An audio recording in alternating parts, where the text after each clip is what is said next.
I'm now calling the meeting to order for our council listening tour for October 3rd, 2022, starting at 6 p.m. I want to welcome you all here tonight. We have a fairly short agenda because it's all about you tonight. It's not about us. We want to hear from you. We want your opinions, your thoughts. Of course, we don't want you to go on and on and on, but we do appreciate whatever you have to say, and we'll include that in our recommendations to council when we get to the point where we're going to make a final decision. So now that we've called the meeting to order, we will have the roll call. Mayor Barnett. Here. Council members Bullaware. Here. Bridges. Here. Bruce. Here. Knoll. Here.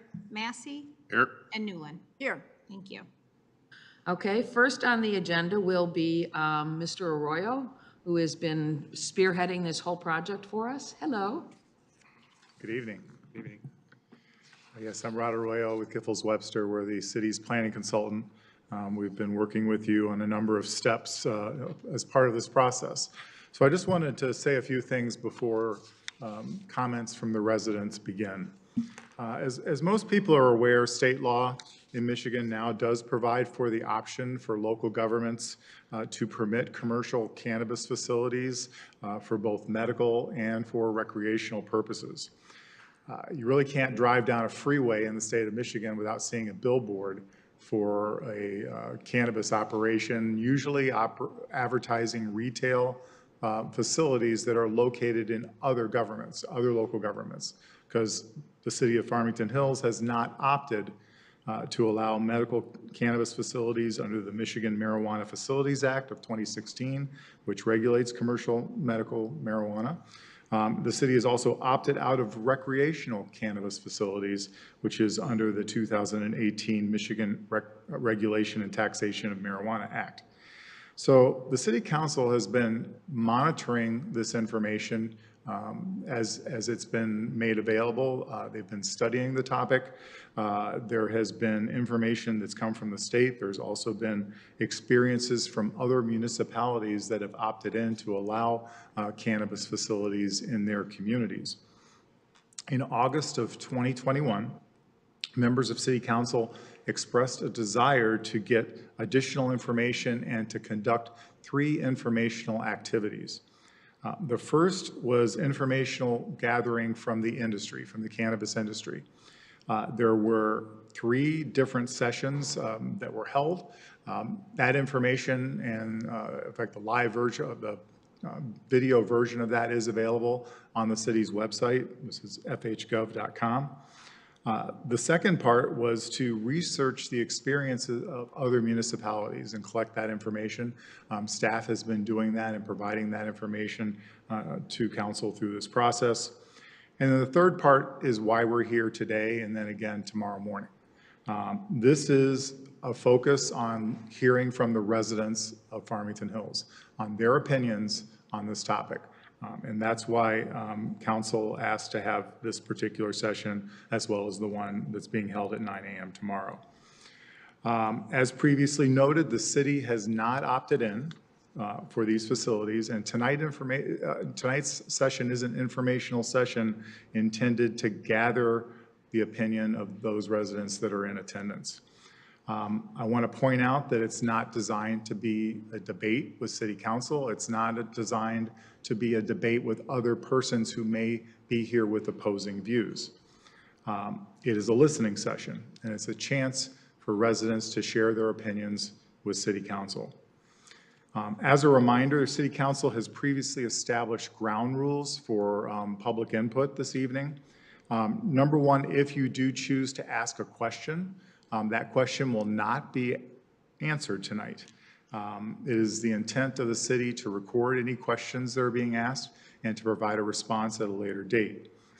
Also, consistent with the established guidelines established by council, if you have information to share, you will be given a maximum of 3 minutes to share that information. That's in order to respect people's time. In the event that you have additional information that you would like to share, you can do that by emailing or sending mail directly to the city clerk. That information will in fact be then collected and provided as necessary. Final thing I would like to just mention is there is a sign-in sheet. There's one over there at that table. There's also one here at the lectern. It is not mandatory that you fill it out, but if you choose to fill it out and leave this information, the city can then contact you to keep you up to date on what's happening with this topic as City Council continues to study it. That's my introduction. Thank you. Thank you. I'm going to now open it up for public comment. Remember, you are limited to 3 minutes. We would love to hear from you, but we will also need your name, address, and the city that you live in. This is mostly designed for Farmington Hills residents, so we will take input from others, but we would prefer to know who our residents are because those are the deciding voices that we need to hear from for the purposes of this meeting.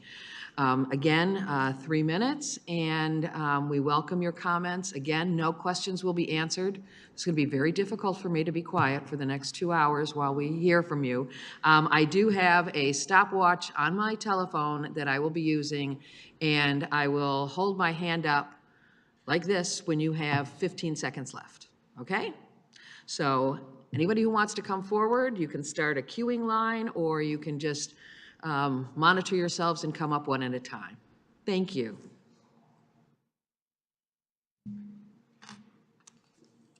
I always like to be first because I get nervous, so.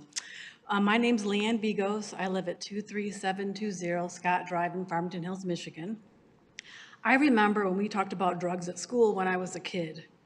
We were taught that marijuana led to other drugs. It was the gateway. What changed? We are now told cannabis store owners and the cannabis growers that is no longer the case. Why is that no longer the case? Because they will profit from the sale? From Newsmax, September 2022, there was an opinion from a resident from Broomfield, Colorado. They're the ones that legalized it first. He said, I read that there's a growing support for marijuana. Colorado was the first state to vote to do so, and it's brought nothing but destruction to Denver. The city and its surrounding area are now full of homeless encampments. In the suburb where I live, crime increased 36% last year.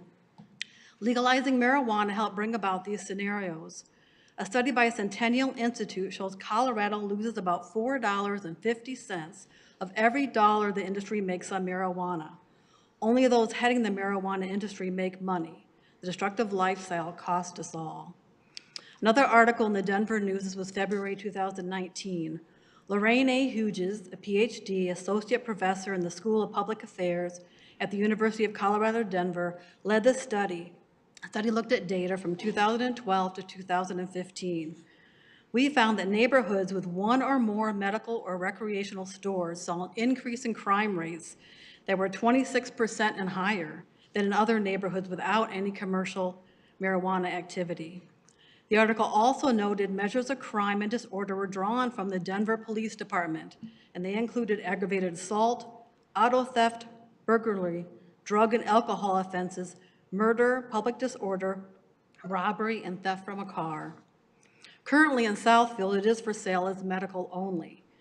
The cannabis industry is now back talking with Southfield City Council as they want to now add recreational sales because the industry is not making enough money as medical only.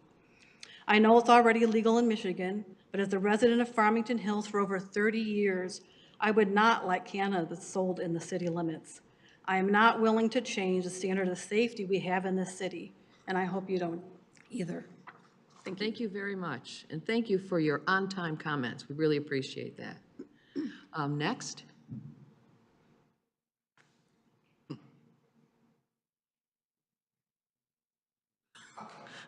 Thank you, Barry. Otherwise, I was quickly gonna adjourn. There you go. Hi, my name is Barry Goodman. I've been a resident of Farmington Hills. This year, I think next month will be 25 years. I live at 28854 Herndonwood, down by like 12 and Inkster, your last corner of Farmington Hills before you enter Southfield, which, by the way, a mile and a half down at 12 and Telegraph is a beautiful example of a cannabis business that opened, or is opening, I think, called Dream. I will be completely, first of all, I'm in a very good mood today because on Friday I was at the White House and grabbed the president's hand and said, I need you to be a witness for a second, and asked my significant other to be my bride. She said yes. They both looked like deer in headlights, but it worked. We're very happy. But there's so many myths about cannabis.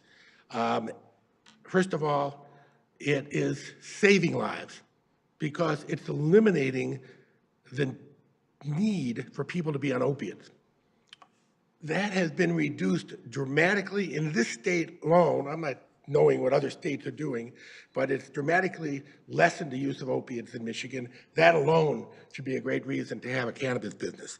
I own a cannabis business in Clio, actually Thetford Township, very economically depressed area unlike Farmington Hills, where because of the fees that we paid to the state that came back to Thetford, they hired their first police officers.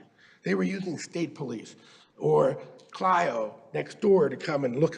They are safer today because of the cannabis businesses in their boundaries than they were several years ago. And any of those council members there would say the same thing. Unlike alcohol, unlike these hookah lounges that you have problems with, we have so many rules and regulations we have to follow from the state, including cameras everywhere, inside, in everything but a bathroom.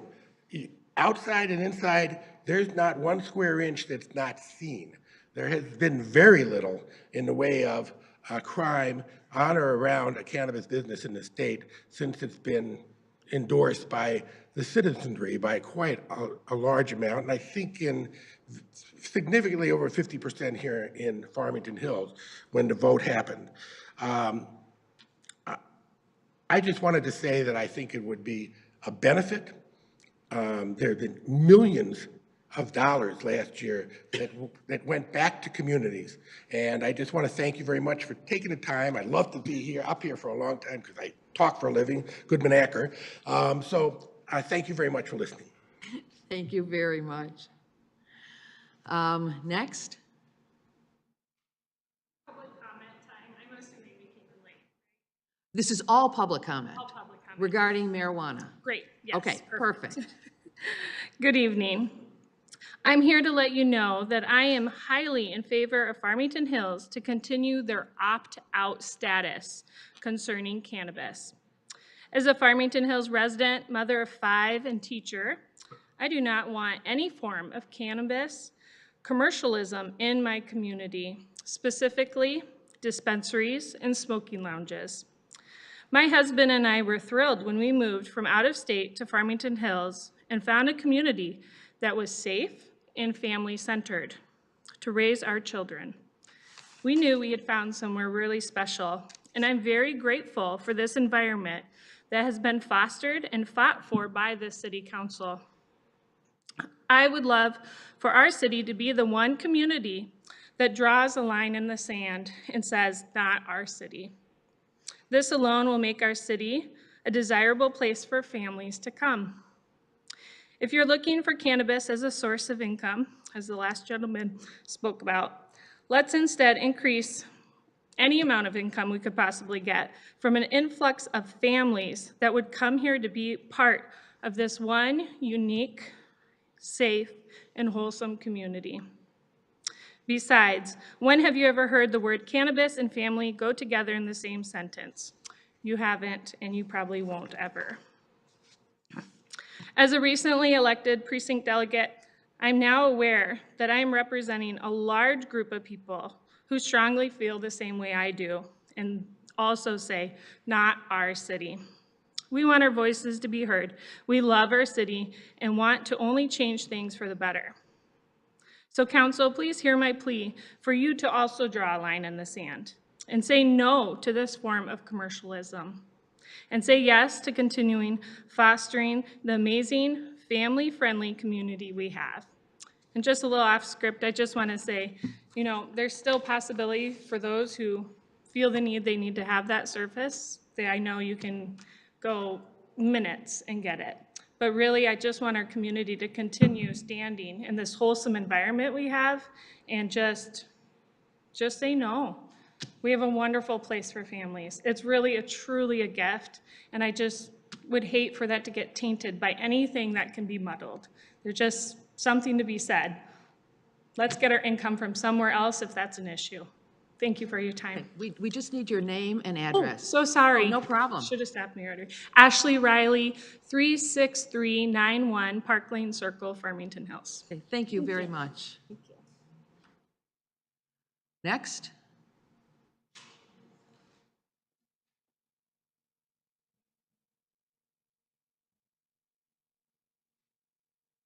Good evening. Good evening, everyone.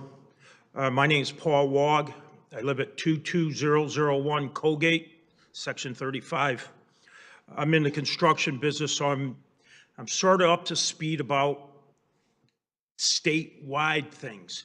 I'm in favor for the city of Farmington Hills to go ahead and process some of these rules and regulations as long as we can keep them restricted.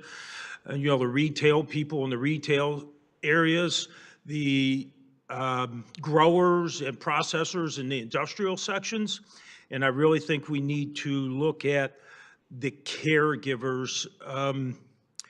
You know, the state law says you can grow 12 and then you can be a caregiver and grow 72. That becomes a business at that time, so you need to take a good look at some of that and get those out of the neighborhoods and get them in the sections that are, you know, like the industrial sections and things like that. And I know we've already peaked out in Michigan and they're falling, but, you know, and I know Farmington Hills has a lot of industrial buildings and retail that, you know, most of it's all full, so we may not need it, but that's my point of view.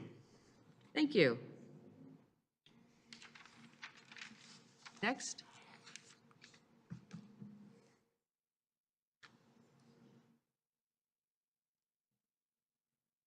Hello. Hello, thank you. My name is Fai Chiloka and I live on 2102 Middlebelt Road.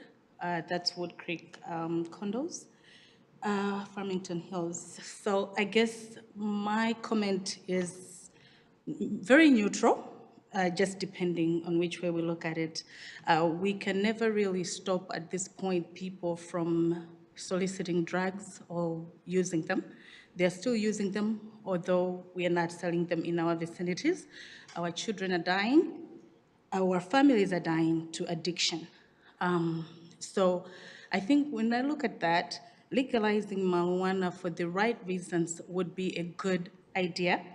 The only thing is, how are you, our lawmakers, going to guarantee us the safety of it? Because some of this that's being sold out there is really killing a lot of our people.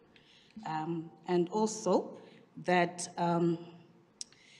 how are we going to make sure that Farmington, really the residents benefit from it and not that corporations just come in and take the money out of the cities? Thank you very much. Thank you. Next.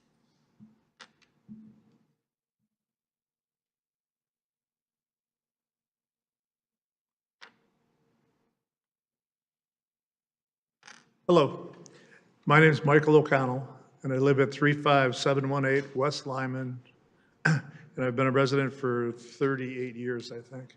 I'm also a small business owner here in Farmington Hills. And I would have no problem with a dispensary or a retail outlet being in my complex next to my store.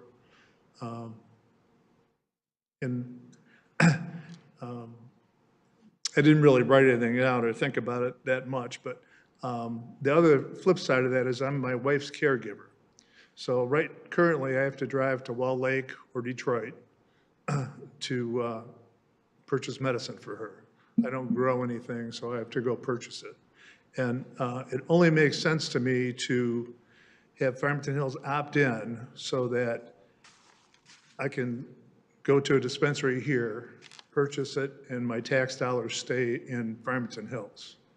And I think it's only a matter of time before the surrounding cities opt in.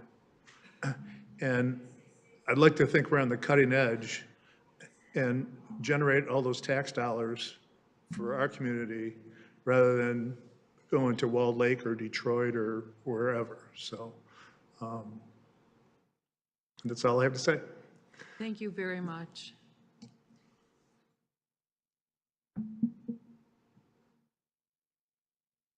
Hello. Hello, my name is Sam Riley. My address is 36391 Park Lane Circle, Farmington Hills. I would like Farmington Hills to continue to opt out. You know, then when I think about this, like, when I think of Farmington Hills, we chose to move here about 6 years ago. And, you know, choosing to live here, there's a number of things that go into it, but, you know, this being a safe community and being a very family-friendly community was a very big part of why we chose to be here. And, you know, I just, as I think about this, and, you know, I know there's different stages of allowing different levels of, you know, getting more or less involved with cannabis. I just think it's a continuum where the more you're down that road, being more involved with cannabis, more with drugs, it's just there's a perception that I don't like for the city. You know, I like the family friendliness here. I like the crime levels, you know, I like them to go down, and I would like it to continue to be that way, and I just know there's a negative connection with drugs, so would like us to not go that way. So that's my comment. Thank you. Thank you very much for your comments.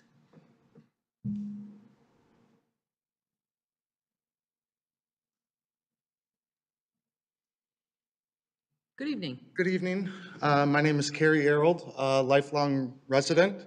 Grew up at 23225 Purdue, moved to 22734 Ashley Street, currently reside at 25955 Power Road, 41 years old, lived here my whole life. Diagnosed with diverticulitis in 2003, had cannabis help me. Had 20 inches of my colon removed in 2015, had multiple surgeries. Cannabis helped me through all of it. Became a patient in 2009 when the medical program was enacted. Became a caregiver in 2011, have helped with multiple patients through multiple cancer diagnoses.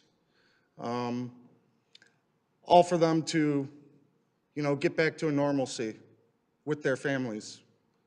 I have a son, he is autistic. We use CBD to treat him. It helps our family.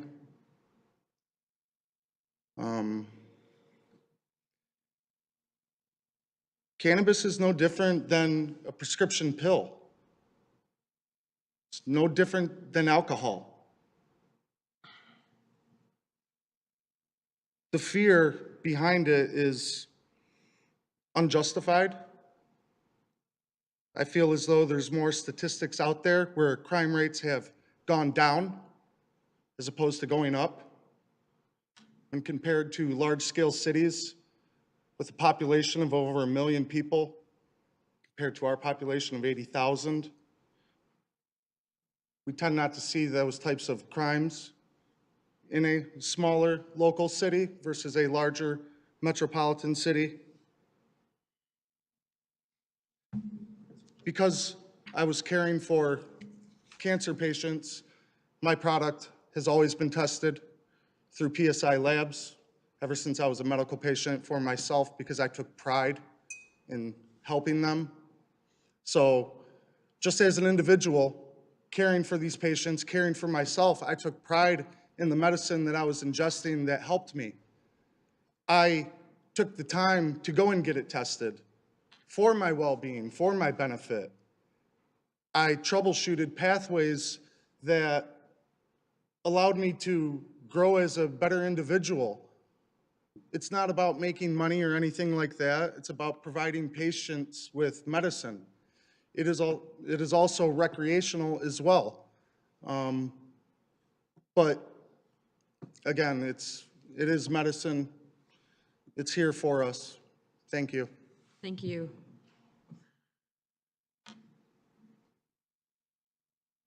Next.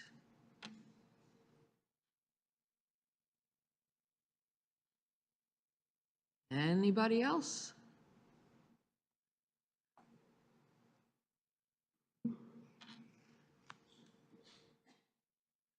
Hello. Good evening. My name is John Calabat. I'm an attorney that represents a business owner in Farmington Hills at 24469 Indoplex in the light industrial area.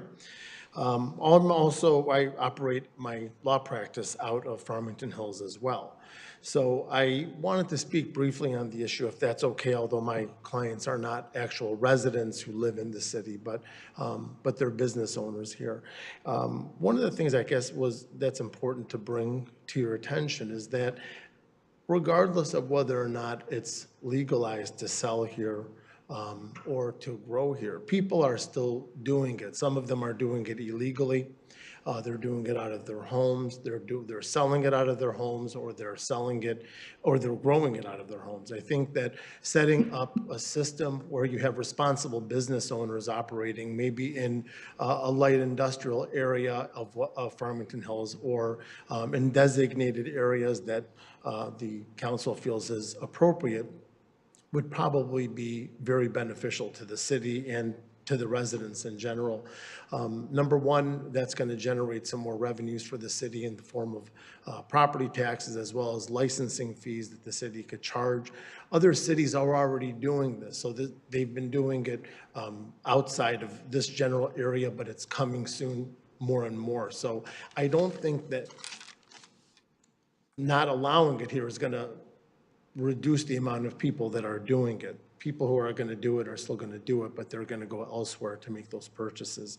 And I think it's important to look at designating certain areas to do it, such as light industrial areas where there are less residents. And some of the light industrial areas that we have in Farmington Hills right now have a lot of businesses that are not operating, that are kind of shut down, and that would do a lot to revive the city, not only in the form of bringing up those buildings and those areas, and they're going to look a lot nicer for the city, but also it will employ people who live in the city to have jobs to work in these facilities.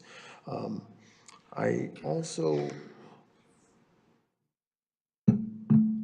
think that's all I wanted to talk about. Okay, thank you. Thank you.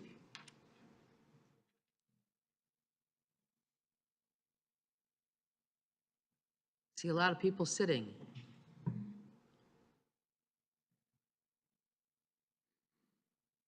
Getting ready to be an auctioneer.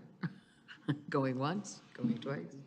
Good evening, and thank you for your time. My name is Harry Barish. I'm a cannabis industry specialist in the real estate world.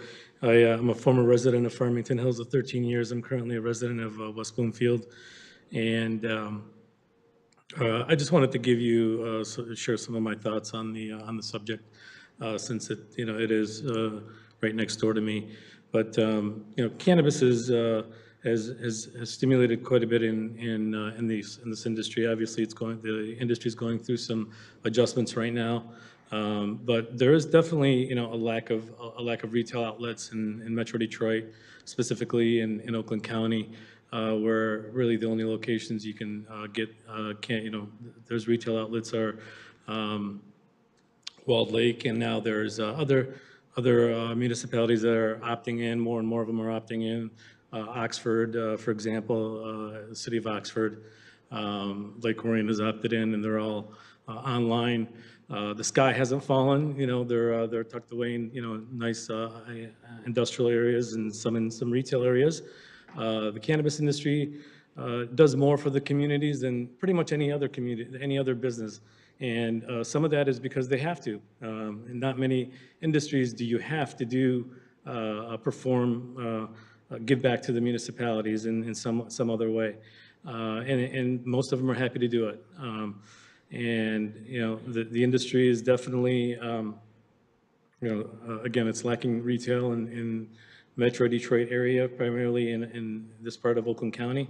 You have a lot of caregivers that have invested a lot of money in this municipality that, from my understanding, are probably not doing very well, that could perhaps convert them into state licensed facilities as well.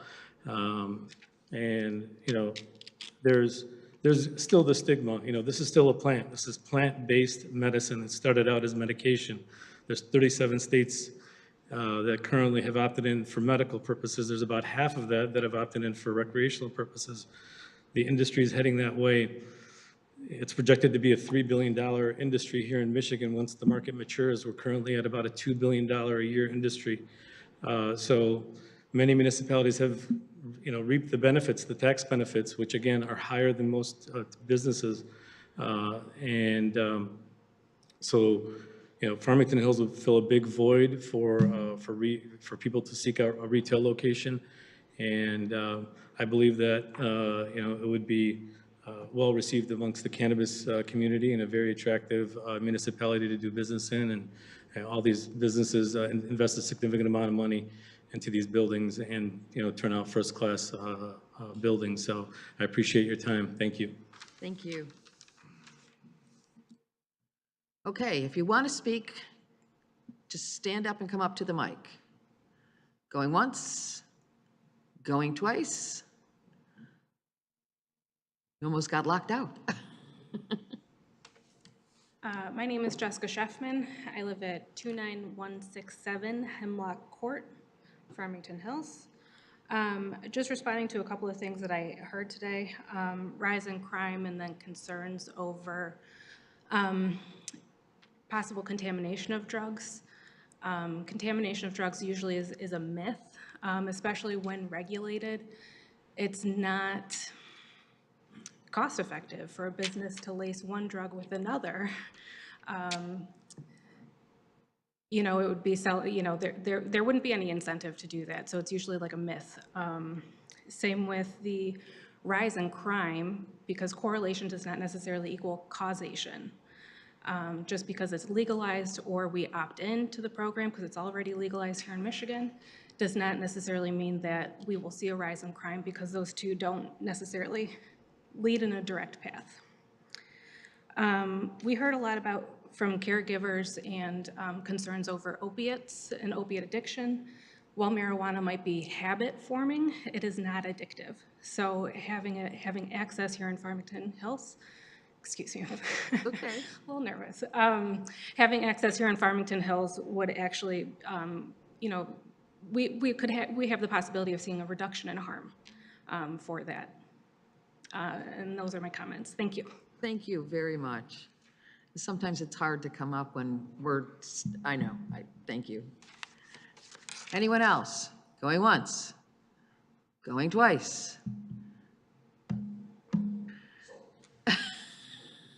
You're getting me right to the edge there. I'm gonna have to start saying it faster. Hi, my name is David Misko. I'm with Van Essley Real Estate. I am not a resident of Farmington Hills. However, I do have clients that are here in Farmington Hills. In the past few years, I've sold properties for the cannabis industry, and the owners of these businesses, they put hundreds of thousands, even millions of dollars into their buildings. They completely refurbish these. They are great members of the community, helping out the community in different areas, donating, volunteering, lots of things like that. And what it can do for the community of Farmington Hills is some of these buildings that maybe aren't the nicest to look at, they convert these, put money in them, and dispensaries, for example, they look like high-end jewelry stores. Okay. Couple other things regarding crime. If crime went up because of these businesses coming in, we would hear it all over the news. I haven't heard any. Okay.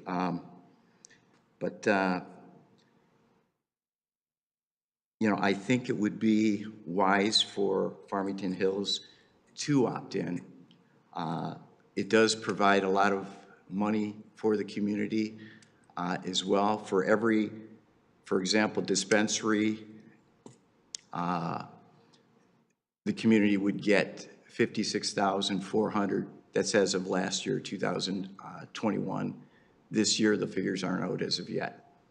But That's what I have to say, and thank you for having this event tonight. Thank you. Thank you.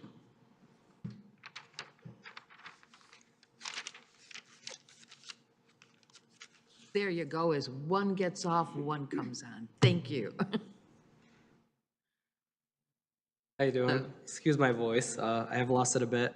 So my address is 24469 Indoplex Circle. A business here in Farmington Hills. I'm not a resident, but one point I wanted to make in favor of opting into medical marijuana is a part of the process of achieving a state license, which is new, is providing a social equity plan within your license application. And so part of that social equity plan is about giving back to the community and giving back to the city that you are providing those facilities for or providing that service for as far as marijuana goes. So just to name a few, I wanted it to be transparent. So the 4 pillars included in something I've put together include access, education, advocacy, and giving back. Some examples of access include opportunities for careers to people within our community, as mentioned earlier, providing those job opportunities. And that also includes those with nonviolent cannabis convictions, giving back to the community of people who have suffered those convictions, and now this legalized, I don't like to call it a drug, but this legalized product is now legal, so giving back opportunities in that sense. Education in the sense of providing mentorship programs to those that are employed and to their families. In addition, speaking on their behalf, those that are employed at these facilities, working with local governments and local municipalities, and speaking on their behalf to have these members of your community have somebody to kind of speak on their behalf at these community events. And then finally, just giving back those social determinants of health in terms of transportation, food, resources for people within the community that don't have them.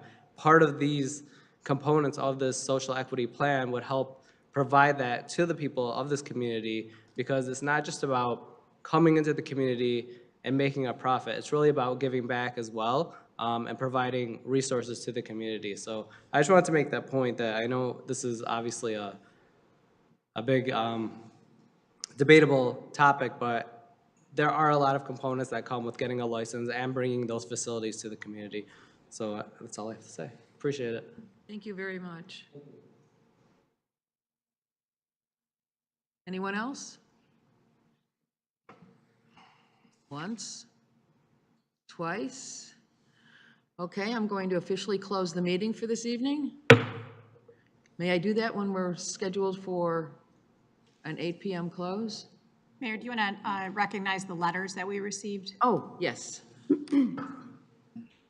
So we have received several letters, so we've got some correspondence here. Residents are expressing concerns with the negative mental impact of THC on adolescents that they had experienced firsthand in their family. Bill Benton, a resident, was concerned with bringing cannabis into Farmington Hills. He's included several articles from the Wall Street Journal. Leslie Kuhn, a resident, is expressing concern over the city facilitating or promoting the use of cannabis in Farmington Hills.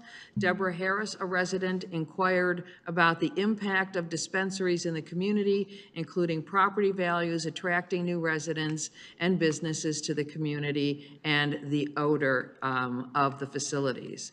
All letters are attached in a packet that every council member has received tonight and will go into the minutes of this particular meeting. So if you want to follow up later with more comments, or if you haven't spoken tonight and you would like to add comments to the record, please feel free to email us, and we will include those comments in the ongoing reporting that we're going to be doing back to council and then back to you, so that you know what is on our minds as well.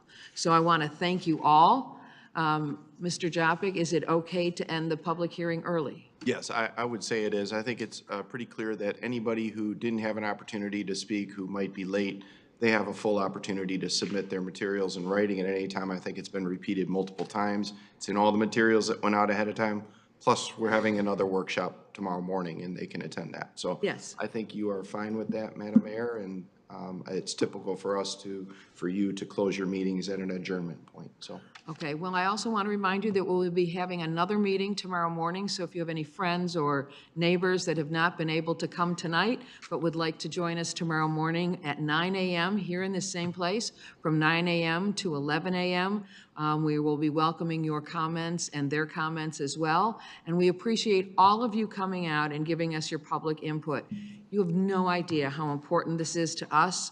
We want to reflect the needs and the desires of the citizens of Farmington Hills. And again, whatever side of the issue you're on, we truly appreciate your comments, your concerns, and we welcome any more follow-up concerns or questions that you may have by email or by coming in tomorrow. Thank you so much. I need a motion to adjourn. So moved. Okay, it's been moved by Councilmember Knoll, seconded by Dr. Massey. All in favor, say aye. Aye. Aye. Those opposed? I'm now closing the meeting. Thank you very much, and good night, Farmington Hills.